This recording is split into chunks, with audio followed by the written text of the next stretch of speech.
До начала самого народного праздника животноводов «Надом» остается буквально один день. В местечке Тозбулак последнее приготовление. Устанавливается сцена, с отдаленных районов прибывают участники для того, чтобы участвовать в смотре-конкурсе на самую красивую и уютную юрту.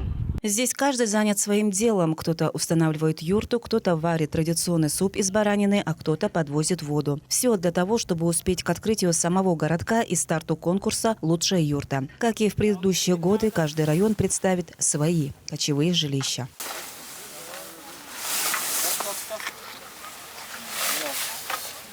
Для того, чтобы участники, козылчане или гости республики чувствовали себя комфортно, территорию Тозбулака благоустраивают. Протянуто электричество, созданы удобства, обеспечено оснащение питьевой водой, а также установлены и указатели. На первом месте также и безопасность. На столбы монтируют камеры видеонаблюдения. Ну а мы перемещаемся на еще одну главную точку праздника. Это стадион Хуреш, где пройдет одноименная национальная борьба. Сейчас на сцене собираются артисты для того, чтобы сделать генеральный прогон основного концерта праздничного мероприятия. К сцене подтягиваются творческие коллективы в красочных костюмах из разных уголков Тувы. Они-то и зададут тон праздничному концерту. Организаторы делятся. В этом году они приготовили для зрителей сюрприз. Изюминкой мероприятия станет выступление 100 музыкантов-инструменталистов. Одновременно, это как где пролог будет. Где пролог, там 100 игилисты будут, там и хореограф, в общем, полное представление. Все это театрализованное представление будет. Сегодня действительно очень активно идет подготовка, да. Уже начали, конечно, Кажону заезжать сегодняшний день, в Тозбулаке. По линии правительства, значит, глава республики Властав Тавашевич пригласил делегации из Монголии. Они тоже буквально прибывают.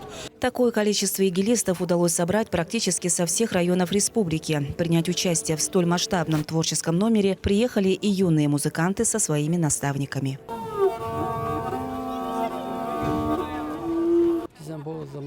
Я со своими учениками приехали из Чадана. Нам прислали музыку. И мы тут же начали подготовку для того, чтобы принять участие в проекте 100 игилистов и остаться в истории культуры Тувы. За генеральной репетицией главного концерта праздника животноводов наблюдает лично глава Тувы Владислав Хавалых, чтобы все мероприятие прошло на высшем уровне. Отметим, Надом празднуется несколько дней подряд. Праздник обязательно включает в себя конные скачки, стрельбу из лука, конкурсы на лучшую национальную юрту, лучший национальный костюм и конное снаряжение, а также самую зрелищную национальную борьбу – Хуреш. Напомним, концерт, посвященный празднику животноводов «Надом», состоится 13 августа в 19 часов на стадионе Хуреш. А одноименная национальная борьба состоится 15 августа в 13 часов тут же на стадионе Хуреш. Чинчик Ашбуков, Владимир Сюртюк, Самдам Иргит, телеканал Тува 24.